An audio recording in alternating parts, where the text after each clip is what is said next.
This podcast is for informational purposes only and does not constitute legal, tax, investment, financial, or other advice. It is not intended to cause or induce breach of an existing agency agreement. This is the Victoria Real Estate Podcast.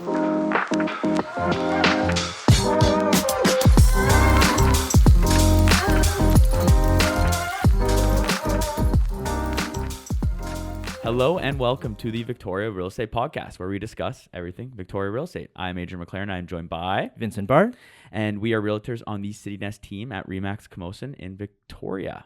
Today, we are joined by special guest Dr. Victoria Barr, who is an experienced city planner and co-owner of Level Up Planning Collaborative. Hi. Thanks for coming, Victoria. welcome. So for our listeners, just to kind of get started, would you be, could you give us a little bit of a background into the summary or background of yourself, personal, and then kind of transitioning into professional? Sure. Well, I can do personal first, I guess. Yeah. Living in Victoria for since 1992, a while ago, and love it here. It's the best city in the world. It is the best city. Yeah. Super lucky to live on these lands. It's like winning the lottery. Yes. Yeah. Exactly.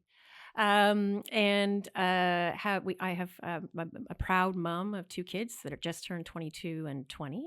Okay. So that's pretty exciting. Yeah. And have a wonderful husband, David.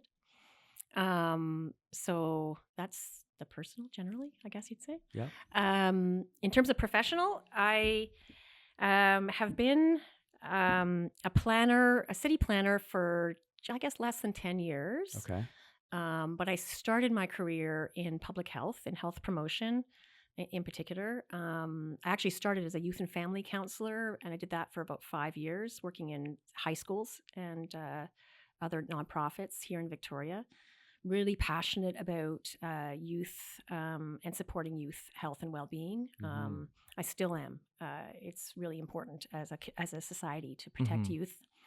And then I got a master's degree in public health and health promotion in Toronto, and so did some work for quite a long time as a consultant. So I've been a consultant in private practice for 25 years. Oh, wow. But for the first chunk, that was mostly in public health. So I did a lot of supporting governments and provincial governments and nonprofit organizations and federal government too, in terms of health promotion policy, things like tobacco policy to reduce smoking rates, or areas of nutrition or food security, physical activity promotion, things like that. So, and what policies we can do to foster those healthy behaviors in our society, in our communities. And then after a while, I started to get a bit bored because I'm a person that likes to have several careers. Yeah. I'm the same way. Yeah. And I'm like, okay, what can we do? That's more, because I decided that there was got to be more to it. And what could I do and have more of an impact? Back to the personal for a second. My father is a developer, so he builds townhouses, he builds condos in Ontario. He's 81 years old and still working. No way. Doesn't believe in retirement, nor do I. Wow. And he has his own company, and he has had for a long time. He's actually a civil engineer by training, but he's been a developer and an urban planning consultant for decades, like 50 years or something. Wow. And so I spent my childhood driving around with him, where he would show me different parts of urban planning on Southern Ontario. And I was like 8 years old when we started this, and I did it all the way up until I left for university at 17, where we would drive around and he would tell me about the width of sidewalks, or he would talk about, safety considerations on the road, or he would talk about the importance of farmers markets in the downtown core. Oh, wow. Okay. And the importance of what's it called? Oh, I shouldn't be using my hands. The importance You're of good. We're not touching anything. Front porches and how they facilitate connection amongst neighbors and things like that. So that's how I grew up. So professionally, after a while, I started to make those connections. And I thought to myself, I need to know more about urban planning. So I went back to school and got a PhD in urban planning. And so now my work... So nonchalant, just got a PhD. Yeah. No big deal. Whatever. Yeah, it was hard. It wasn't nonchalant. It was really hard. Anyway, so and it was hard because switching to have a totally different professional connection like that was difficult to explain to people why I was there and why this was important. So anyway, so now I co-run, so I co-own the Level Up Planning Collaborative, which is a consulting firm, small consulting firm that makes those connections between health, well-being, equity, social justice, and planning policy and planning practice. And so we work with organizations, governments, municipalities, nonprofits, as well as provincial governments all over the country, and supporting that kind of work. It's a bit of a niche, but it's important. Definitely. Now, I'm curious, you're able to work all the way across the country. I can't even figure out like bylaws between Saanich and Oak Bay and Victoria. So how do you handle, speaking these different languages in a way? Every municipality and city across the country has sort of a different feel that they're going after. How do you navigate that across so many different markets and interests? That's a really good question. Yeah. As consultants, we are, because we go in to do a project and then we leave again. There's wonderful things about that, and that would bring fresh eyes, which is great. But the disadvantage of that is that we don't have that history in terms of the community itself, nor do we have the intimate knowledge of particular policies or legislation. And because, again, we're working across different provinces. So we do a lot of homework at the beginning of every project to understand the legislation, the policies, not just the legislation in that particular province that provides like a framework for what can be done, but also what the particular stance is politically and otherwise of that particular city council. And every 4 years, you kind of have to see, okay, now what's going on. Yeah, and then you have neighborhood differences too in some cases with larger metropolitan areas too. So we do a lot of research. We do a lot of homework before we start a project, even before we bid on a project, to understand as much as we can about that. We do a policy review and legislation review with every project, for the most part, is one of the first things we do. And then we do a lot of community engagement in most projects, not all, but most projects. And we do a lot of listening in terms of community members and what they value. And we drill down a lot. So we don't just do the usual sort of community open houses or have a little booth and expect people to show up and stuff like that. We do a lot more targeted community engagement and try to meet people where they're at, is what we call it. So we for instance, if there's a parent group that's meeting, we can ask to drop in and say hello to those folks if they're already meeting. If there's a group of newcomers to Canada, we would try to build those relationships with those organizations and try to connect with those people so we can really understand what the diversity of ideas within that community and what are the key issues with that community. Gotcha. I always do this when we're interviewing folks. I just go like right into the weeds, but I'm wondering if you can maybe share one example of a project that was an absolute win after kind of doing all this really deep dive engagement type stuff that you do, this research and planning. Was there a particular project that stands out? Just a lot of people are anecdotal. They love a specific win, a specific story. Is there one that sticks out for you? Oh my gosh. Okay, I'm gonna tell. Okay, the one that sticks out for me, the one that I'm probably most proud of, is we did what's called the Building Healthy Communities Assessment Tool, which is for the government of Newfoundland and Labrador, and it was like a 3-year project. It wasn't meant to be, but that's how long it took. Wow. And we don't, we're not from Newfoundland. We're from BC. Yep. But the reason I'm so proud of it is that we spent so much time trying to understand the unique realities of people living in Newfoundland communities, which are often very small places. Mm-hmm. They don't have urban planners. There's very few of them anyway in the province. We've got Labrador being very different than the island of Newfoundland in terms of lots of things. Indigenous governments too, the many Indigenous governments in Labrador in particular. And it was just a totally different reality, a totally different world, frankly. I ended up going there for 2.5 weeks, driving around the island of Newfoundland and speaking to 250 people or something by the end. Oh it was my a God. Wow. lot of people. Wow. These small little, like I would go to meet in the church hall with the mayor and the, local folks, or, in a coffee shop, or they didn't even have a lot of coffee shops actually. Yeah. These are small places. Yeah. And we talked about all sorts of things, trying to understand what they value and what a healthy community looks like to them, Right. which is very different than it looks like in Victoria. Yeah. Very different. Oh yeah, I bet. And so just to try to learn about that was eye-opening. Can you give any examples of the differences that you, I guess, noticed through all these conversations? Yeah, they because the communities are very small and are shrinking. Yeah. Here, our communities in general are increasing in size and more Right. people are coming in. Yeah. It's the opposite there. Mm.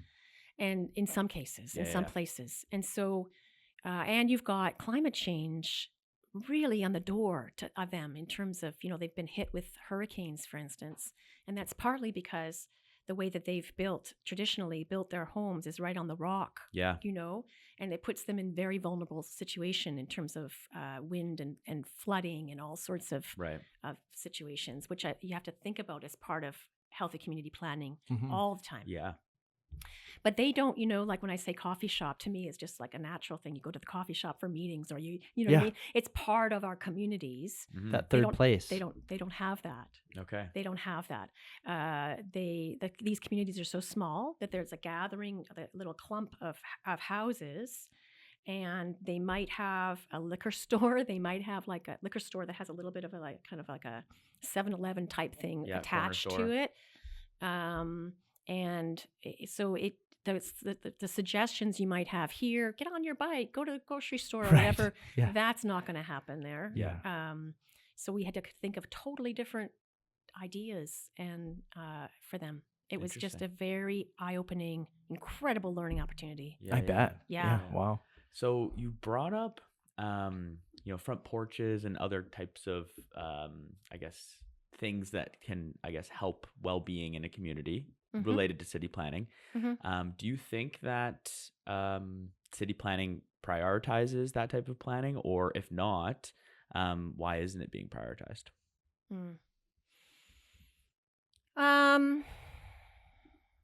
That's a huge question you're asking. Yeah. Like, are they just not thinking about it? Is it kind of a forethought after the fact, or is this something that is being considered a lot of the time?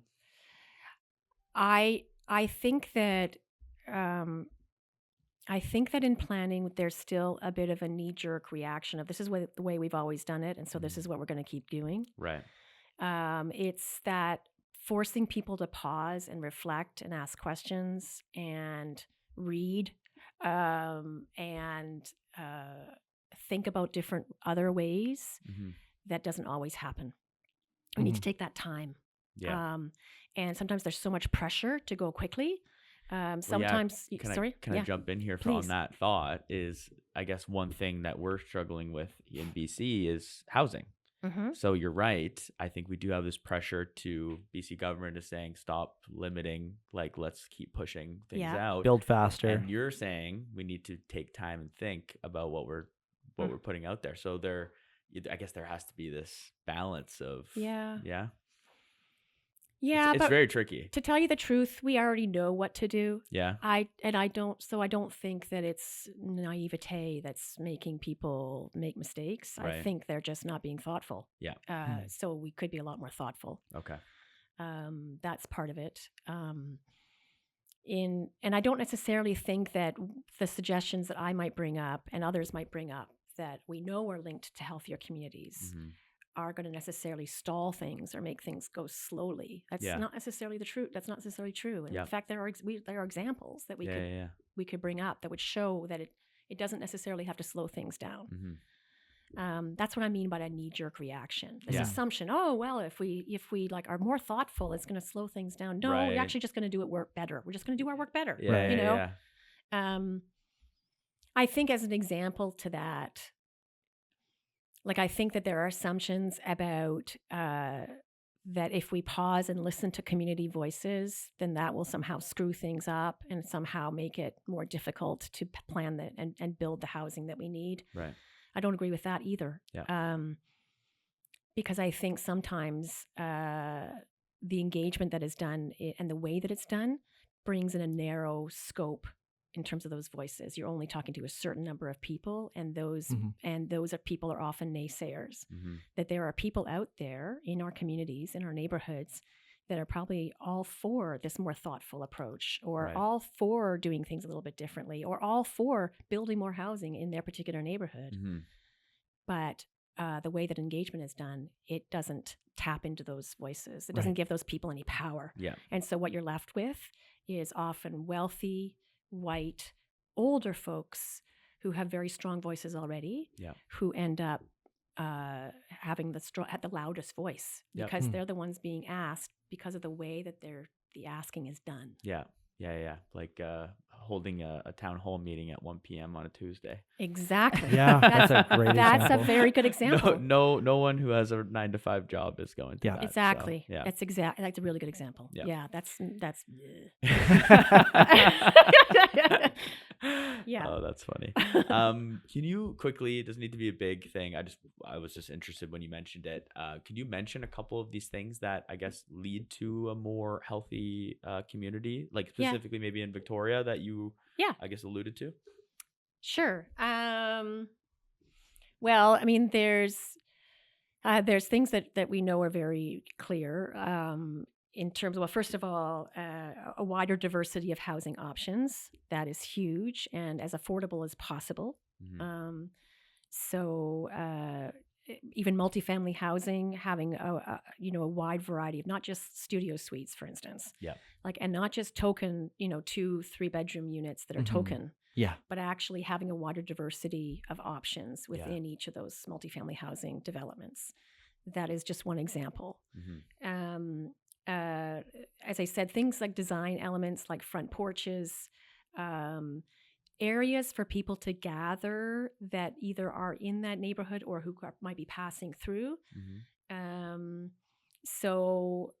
Do you know Wilson Commons, the development? Oh yeah, on Wilson? big fan of that place. Me too. Yeah. Right? There's some wonderful things about that. Mhm. In the back, you've got these opportunities for folks to because they're back porches, I guess, or it's back decks face each other, Mhm. and you've got this sort of common space in the middle.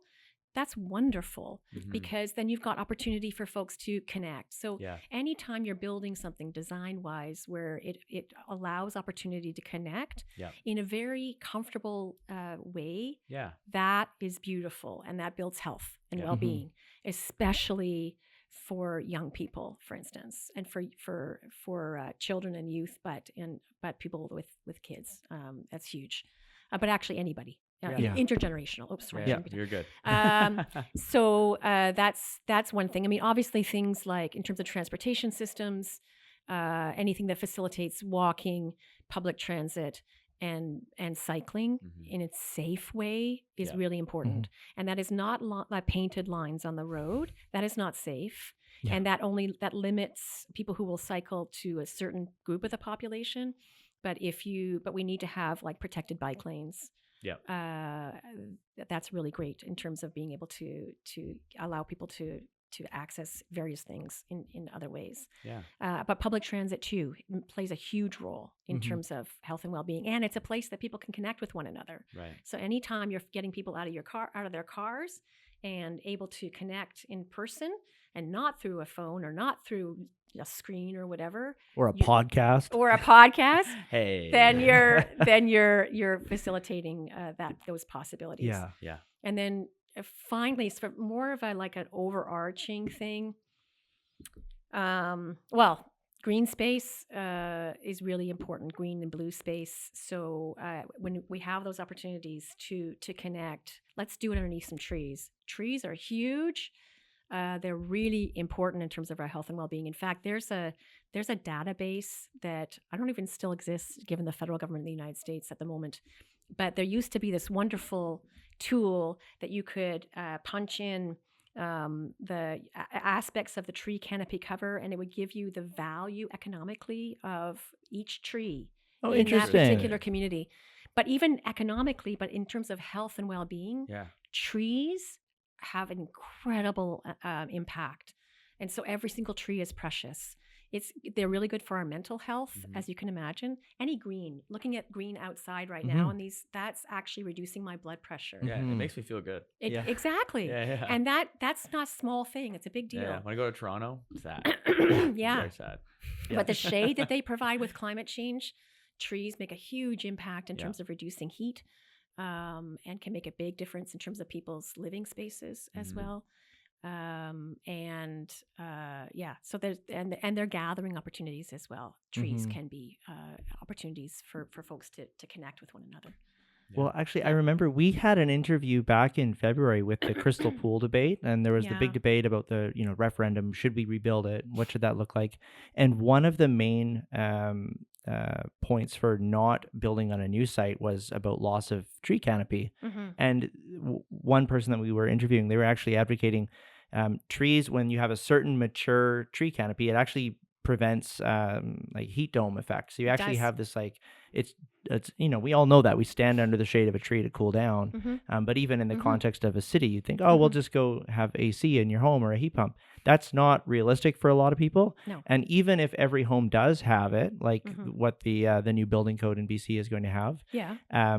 it's still not like a sustainable long-term solution. Whereas having the right tree canopy in the right locations Yeah. creates these gathering spaces, creates these kind of climate, I don't know what you call it, resiliency, Yeah. Yeah. and just kind of gives you some other options rather than just sitting in a artificially chilled room.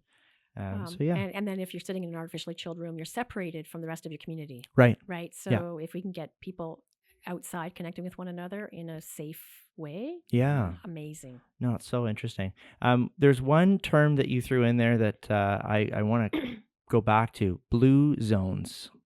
I've Oh, never heard that before. I said blue space, like green and blue spaces. Yeah. So it's like our bodies, health wise, react to our environments. Mhm. So as I said, when you're looking at green, Yeah. even so, if you're at your desk, put a plant on your desk, Okay. because it'll actually reduce your blood pressure just looking at the plant now and again. Okay. But the same thing goes for, we're very lucky in Victoria because we have this wonderful ocean and also lakes, but Yeah. mostly ocean. Yeah. And that makes a huge difference in terms of our well-being for lots of reasons. First of all, it cools the area down. Mhm. It's wonderful to look at. It provides recreation. There's lots of wonderful things that we have that we benefit as humans from being close to the ocean. And so we need to find ways to, first of all, protect those environments, of course, and Yeah. honor them, Yeah. as well as make it so that people have safe, comfortable, healthy healthy spaces to enjoy those environments. So to me, every single waterfront area should be like a walking area or something. Gotcha. Okay. Yeah. Yeah. For the public good. Yeah. Yeah. Yeah. That makes sense. Cool. One of the other things that had me just really keen to interview you and hear more about your experience is the fact that you are absolutely living the cycling and car light lifestyle. Through the years I've known you, I don't think I've known another family that uses bicycles as much as you guys. So, you're absolutely practicing what you're preaching.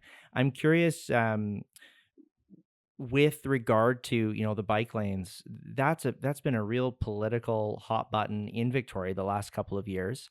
I am a recovering bike lane critic.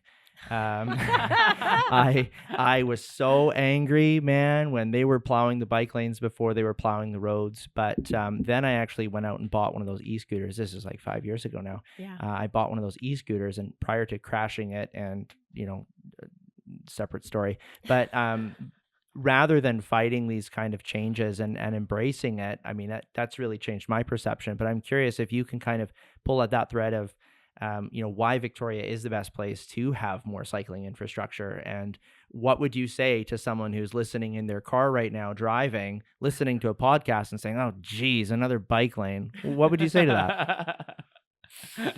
Oh my gosh. Well, you're right that I'm a big fan of active transportation in all forms. And I feel very fortunate to live in Victoria and have this incredible bike infrastructure. So I take advantage of that every day, as does other members of our family. The thing about it's not just, and I appreciate it not just because it gets me out and about and saves me money. Frankly, it does. It saves us a lot Sure. of money. Yeah. And we're also saving the planet every time. Every time I take my bike instead of the car, that's pretty cool.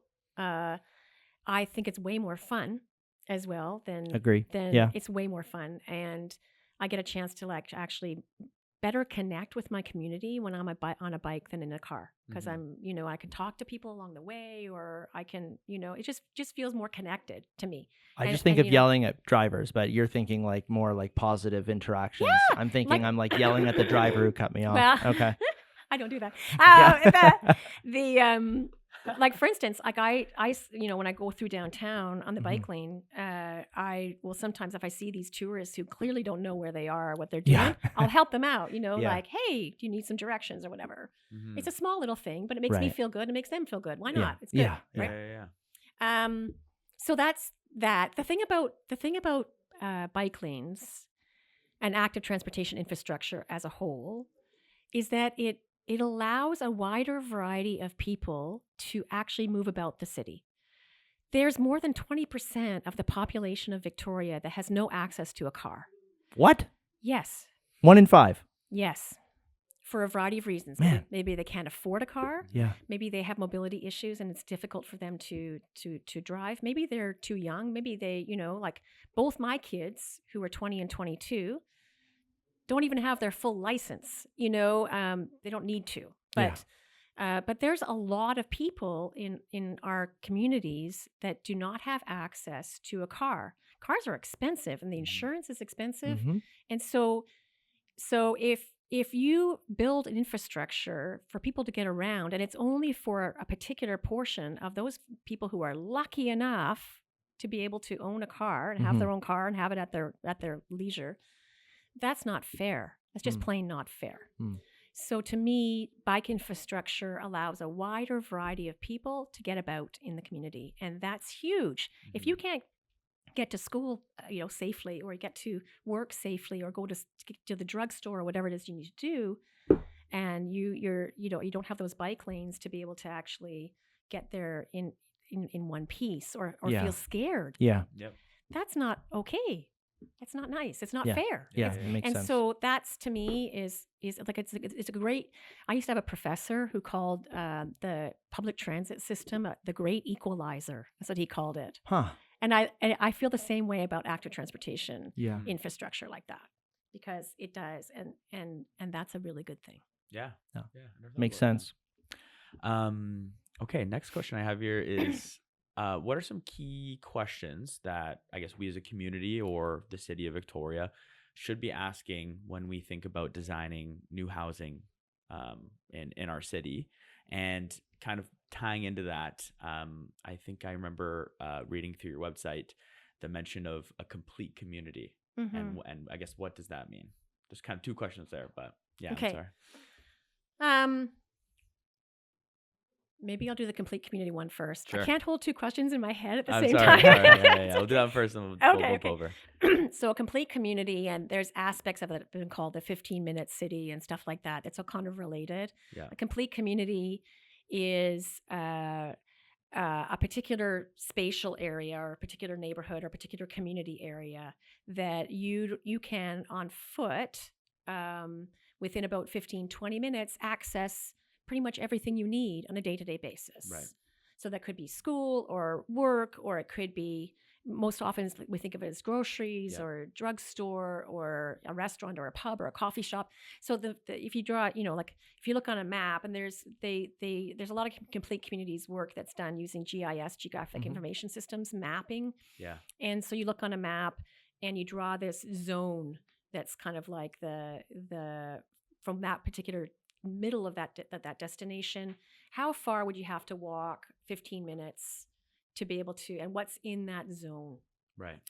And so you want as many services as possible Yeah. within that area. So that's a complete community. Okay. And it's got transportation access, housing access, it's got services access. It's kind of all there. All in And it one. makes it so that people don't have to drive to get to various things, which is a Yeah. good thing for lots of reasons, again, to help the planet, because we don't want more people driving in terms of making climate change worse, but also all these health implications that I talked about. Yep. Yeah. I think what you kind of mentioned before, but the 15-minute city or this complete city is Mhm. kind of also like an equalizer. It Everyone who is. lives Yeah. in this Yeah. community Yeah. kind of has the equal opportunity and equal experience. The thing about that, though, is who is living there. That's the thing. Yeah. Because we don't want complete communities to be only for those people who can afford it. Yes. Like a gated community. Like we don't want, yeah. but where you've got, like, for example, a 7-Eleven inside this gated community. Right. Okay. Yeah. Like you might have a fancy 7-Eleven in that sense, Yeah, right? yeah, Like, right. yeah. Yeah.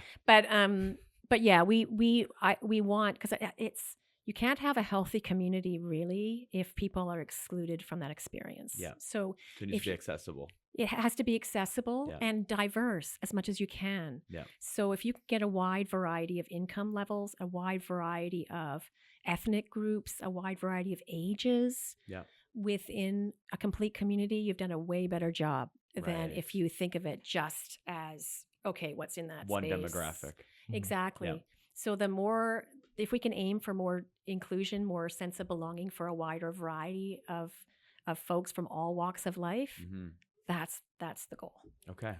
I'm curious to sort of pull at the opposite thread of that. So, there are ways that we can create communities that are more inclusive and have sort of a more balance of different demographics and whatnot. Yeah. But what are some examples of housing design nowadays, or maybe in the recent past, that unintentionally exclude people, or sort of, some examples that you see that you're like, oh yeah, we're unintentionally being kind of dumb in the way that we're designing, or we were designing. Oh, Does that make sense? Yeah. Like, Like, I'm not talking like redlining and like this is Yeah, old yeah, stuff. I'm yeah, saying yeah. like what are the mistakes that we made maybe 10 years ago that we've learned from now and said, "Oh, we should probably stop doing that." well, I'm not a huge fan of zoning only for single family housing, for instance. So you must love the new changes then. Yes, the- I'm actually yeah. for the most part. Yeah. Yeah. For the most part, I am a fan of, because again, diversity in a community is Mhm. good, Mhm. right? That being said, when you ask people to live in a 30-story tower, residential tower, Yeah.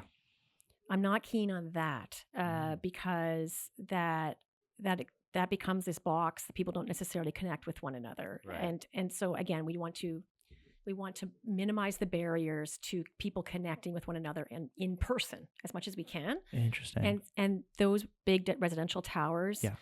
don't foster connection. What if for they the have most a part? beautiful view from the rooftop balcony barbecue terrace? Those But- are But the then how many rooftops. people can fit on that terrace, Yeah, right. at any Yeah. one time? Well, my And- thought with those big towers is like, say you lived in a 3-unit townhouse development, and you're probably going to get to know your other two neighbors. right, But when you live in a, like you said, 180-unit tower, yeah, it's probably really intimidating to Yeah. try to even conceptualize that I'm going to learn who my neighbors are. It's not happening. It's not Yeah, happening. Yeah. it's hard. Yeah, Right? yeah. And so there's a company called Happy City. I don't know if you've seen their work, but they've done work with a nonprofit group in Vancouver called Hey Neighbor, and they've pooled their sort of expertise and come out with design guidelines for multifamily towers, basically to Oh. help build those spaces for social connection. Right. which is really interesting and very thoughtful. Again, thoughtful, not just doing what you've always done, not just building the tower because you got to do it quickly so that people can live there, Right. but actually thinking, okay, how are we going to foster connections so these folks can be as healthy as possible?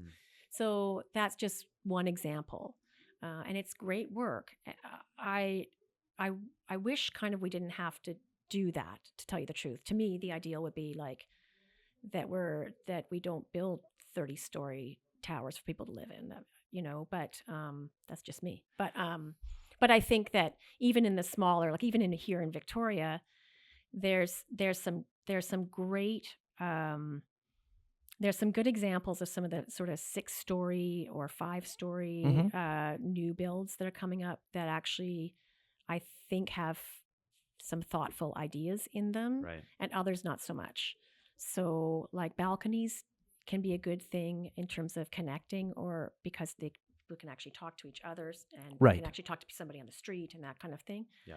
And you can use landscaping very creatively in new builds as well to create a sense of privacy, but not so much that people are shut off from each other, like that kind of thing. Again, diversity in terms of the number of different, the sizes of the different homes within each building is really important. As a family, we've been looking for a townhouse that would fit, and it's been really difficult here in Victoria because it just doesn't exist for the most part. I mean, it is getting better, but for the most part, that hasn't existed. It's not there yet. Yeah. So, yeah. Sorry, I'm getting off track. No, it's so Okay, interesting. Yeah. I honestly, out of like a lot of the podcasts and conversations I've had, like this is one of the few, like not few, I don't want to discount any other podcasts, but where I'm feeling like I'm actually learning a lot, and it's changing my mindset a little bit. Okay. You're very Kinda cool. convincing, Victoria. Yeah, you are. So this might be a good transition. Speaking of these like types of communities, like we are working with the first Missing Middle project in Victoria. And it's called 1789 Emerson. And that was kind of one of the reasons we wanted to bring you on, is to kind of talk about, I guess, learning more about these types of projects and how they might be beneficial. So with missing middle housing, it's been a hot topic in Victoria. From a planning lens, I guess like why I guess we kind of already talked about why this development What kind of matters. Yeah. I can actually answer that a little bit though, sure. too. If that's please. okay. Yeah. Knowing that particular development fairly well, I think it allows more families to be able to enjoy that neighborhood, Right. which is great, which is otherwise a lot of single family older homes. And so I think that's great. I mean, to me, it's like let's welcome more people into our neighborhoods, but do it in a thoughtful way. Right. And the design of that particular development, I think, fits in beautifully in terms of the rest of the homes in that area. Yeah. So that's a good thing. If it were this gross-looking box and like that, The West Coast modern kind of shoebox style. Yeah, or like brutalism. Yeah. Have you seen brutalism? It's terrible. I'm a big fan personally. Are like you Pearl, really? Pearl Block, like over on Shelbourne. Are you serious? I'd give a kidney to live in that townhouse. It's horrific. Everyone has their opinions. I know. Everyone All right. has their opinions. Yeah. Yeah, that's funny. Okay. So anyway, Yeah, so but you're yeah, right. I It just has think that heritage it- vibe. yeah. So, but anyway, that just allows more people to be able to enjoy that neighborhood, which is it's a neighborhood that has a lot of connections. Like it's a very central neighborhood, so there's lots of access to services of all different kinds by walking and cycling and public transit, which is great in that area. So you've got let's welcome more people, more families, ideally, whatever the family, however you define family, and so they can enjoy that neighborhood too. Awesome. Okay. So obviously some critics argue that densifying single family neighborhoods causes conflict, and there's always the people who are going to argue against a missing middle project popping up on their street and not going to be happy. What would be your argument against, I guess, that? The naysaying? The naysaying, yeah. Well, first of all, I think it's important to listen and respect the naysaying. Mm-hmm. That's really important. So we need to respect a diversity of opinion just in general, because we're a democracy and that's a good thing, and we want to build healthy communities, and and that importance of respecting each other is an important part of being a healthy community. So that's the first thing. That said, we can still disagree. So I think that I think that I know that some of the biggest that I've seen anyway, some of the biggest comments against missing middle developments is the lack of parking. And because these particular streets are often not amenable to lots of other cars, extra cars. Right. And my point to that again is that, again, we don't assume that everyone's got a car. I just told you that over 20% of the population of Victoria doesn't have access to a car. And we need to go with that instead of pretending like that doesn't exist. So being respectful and sort of honoring the fact that that's the case, and that it could be that the people within these new missing middle developments are just going to walk and cycle everywhere and take transit, which would be awesome. And that would be the area for it. Particularly, exactly. So that's the first thing. So, and I don't know. I just think that, again, more diversity, different walks of life within each neighborhood is a great thing. And even densifying any of these older neighborhoods can be done in lots of ways. You don't have to do a new build. I mean, there's carriage houses, or you can there's lots of houses have secondary suites, and that's a good thing too. So there's lots of things that we can do. It's not always just tearing down something and building something new. Right. But I'm open, and it's exciting, and let's go for it and see what happens. Yeah. And what I'm hearing from this too is the beauty of this sort of gentle densification, these kind of missing middle infill projects. It doesn't have to be for everyone. And if you're someone who is like an absolute car person, and you're no one's pulling you out of your car, well, I guess these 6 affordably priced, well-located units aren't for you, and that's okay, because there are homes that are Royal Bay, for example. They've got driveways for everyone out there. So That's right. there are lots of other options if if it's an absolute deal killer for you, and it's just to have that diversity to say, hey, we have stuff for everyone in this community. That's the goal. It's like it's actually, to tell you the truth, it's kind of a broader approach of not assuming everyone's the same. That's right. In Victoria. Yeah. Understanding and really really researching and understanding the diversity of our community, and planning for that diversity instead of pretending like it doesn't exist. Right. That's what missing middle is about to me. Okay.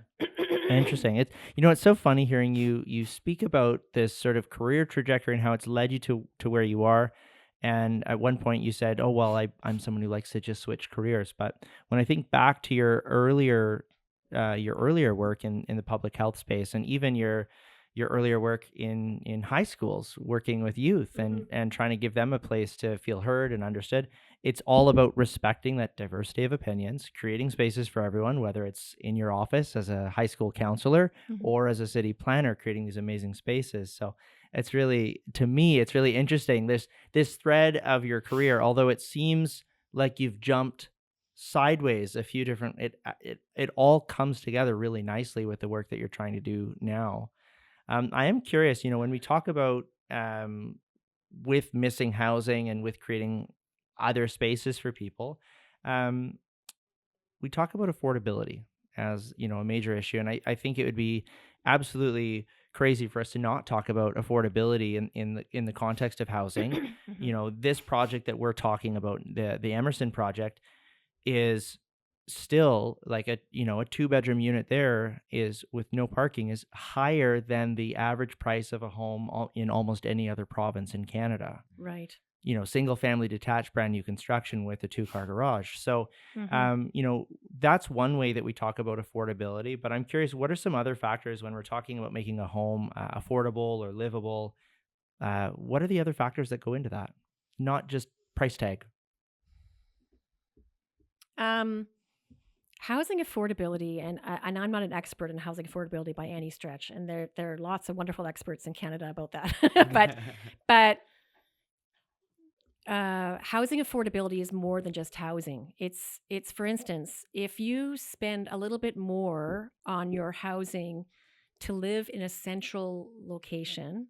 What's that real estate thing we always say? Location. Yeah. There we go. Yeah. And that location, that central location, you might have a bit of a smaller home than if you lived in Langford or something. Yeah. But you're spending less on transportation because you don't have to have a car. Or even if you do have a car, you don't have to drive it very often, or whatever. And so there's when you think about, it's not just the housing, the price tag, as you say, of the housing itself, but what else are you spending your money on, right?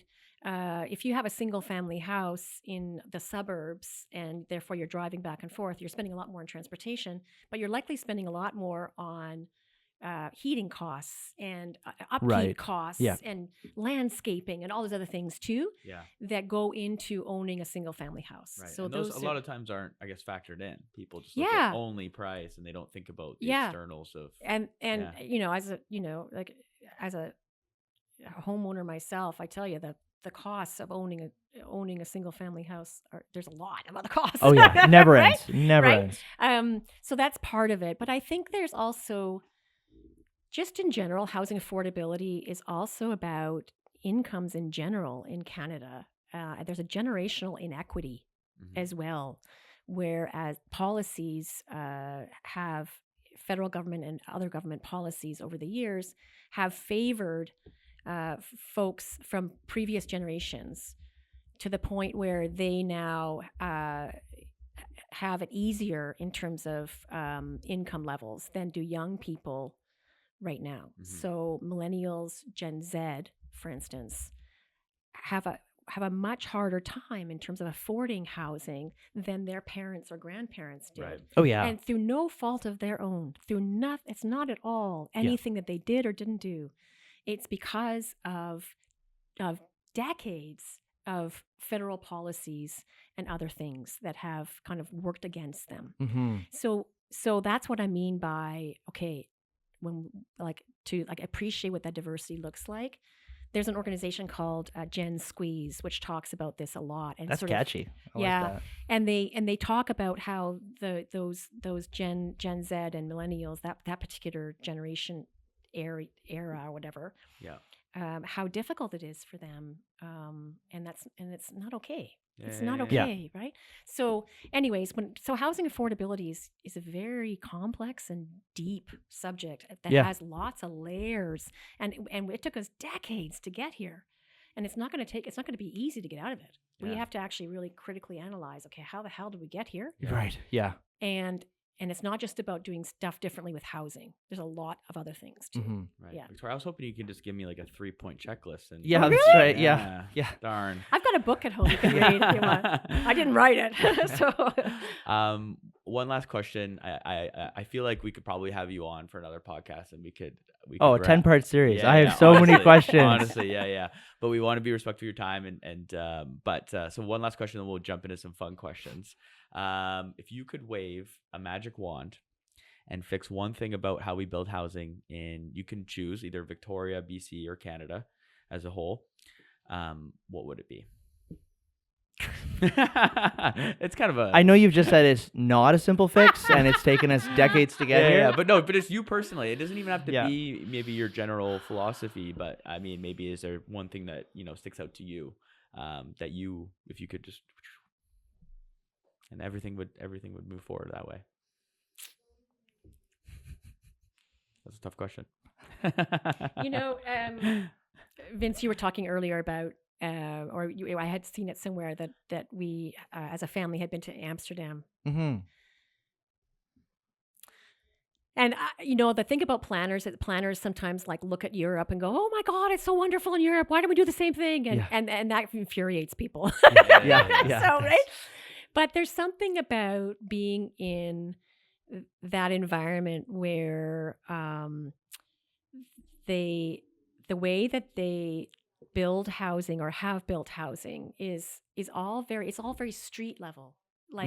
There's nothing too tall the most I saw was maybe 4 stories or 5 stories or something like that. Right. A lot of townhouses, very, very few single family houses in urban areas.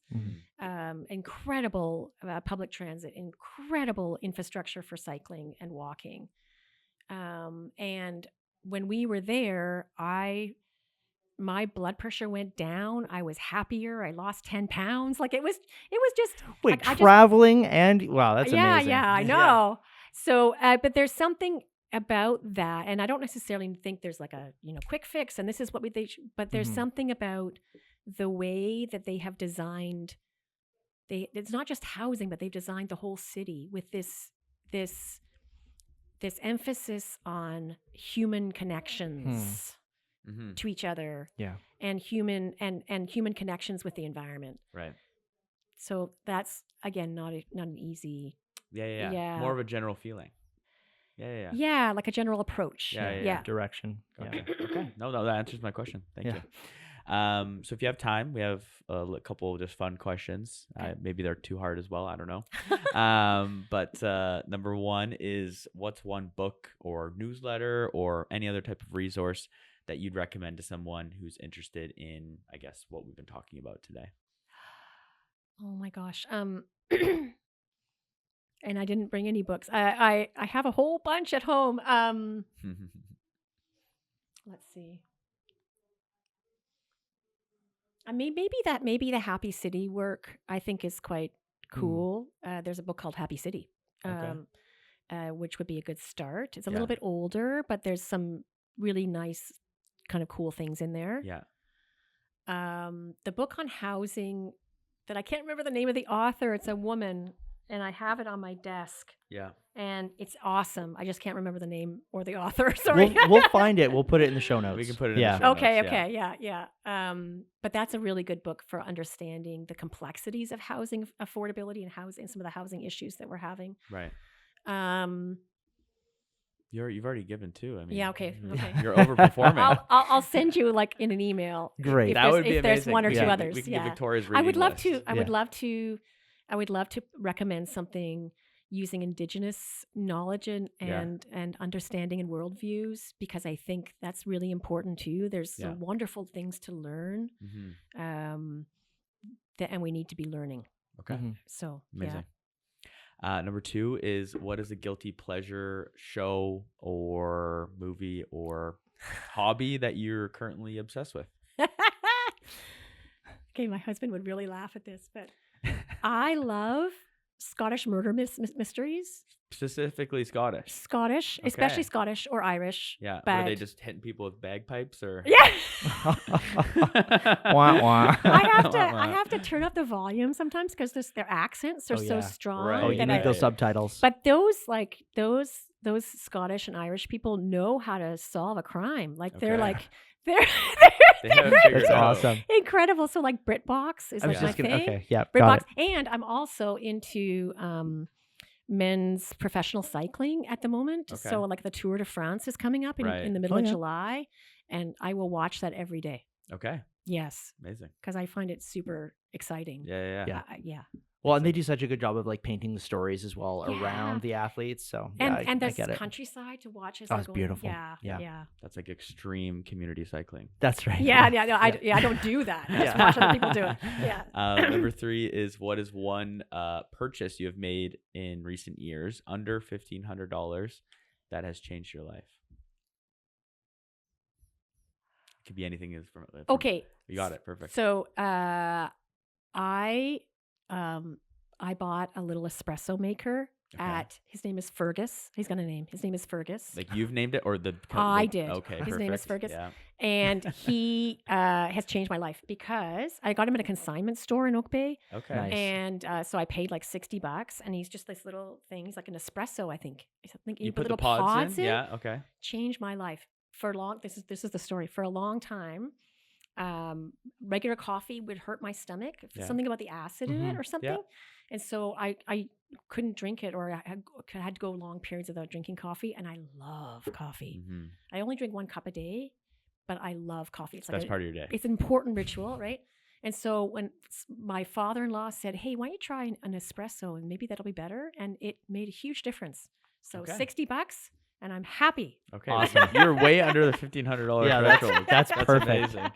And then last question: if you could own or live in any BC property for free, where would it be and what would it be?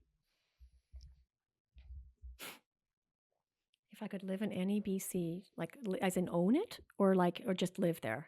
I have own. If you have own any property in BC for free, where would it be and what would it be? I would live on the Gorge in Victoria. Okay. I'm a dragon boat paddler. Oh. And so we dragon boat and we see these beautiful homes. Yeah. And not necessarily the fancy ones, like even some of the townhouses, the rail yards, I think are super those cool. are great. Those are Yeah. great. Super cool. And so I would love to live right on the water, and the Gorge in particular, because it's like super active and there's lots of stuff going on. Yeah. Yeah, that's what I would live. That's a great answer. Very popular answer, actually. Mhm. Oh, Yeah. Well, Very just trendy. being on the water in Victoria. Yeah, That's true. Yeah. Okay. Well, awesome, Victoria. Thank you so much Thank for you. joining us. And would you like to leave behind any contact or any sort of information for people who are interested to learn more about you or what you do? Website, email address, whatever is the Whatever best you're way to get a comfortable hold of with it. you or Yeah. learn Okay. more about you. You could go to our company's website, which is levelupplanning.ca. Okay. That's probably the best way. Okay. Perfect. Yeah. Thank Awesome. you so much. Thank Okay. you. Well, guys, thank you for listening to the Victoria Real Estate Podcast produced by the City Nest team. We have had some fantastic reviews and we love them. So please leave us a review on Spotify, Apple Music, or wherever you're listening. We also really appreciate you guys sharing the podcast with friends and family. Otherwise, Vince, how can people get in touch? You can follow me on LinkedIn or email me, vincent@citynest.ca. Do not send me a DM on Facebook or Instagram or whatever the kids are doing. He won't see it. I won't see it. And you can reach out to me, Adrian, at 250-464-4122 or on Instagram at Adrian Real Estate Victoria. Thanks, guys.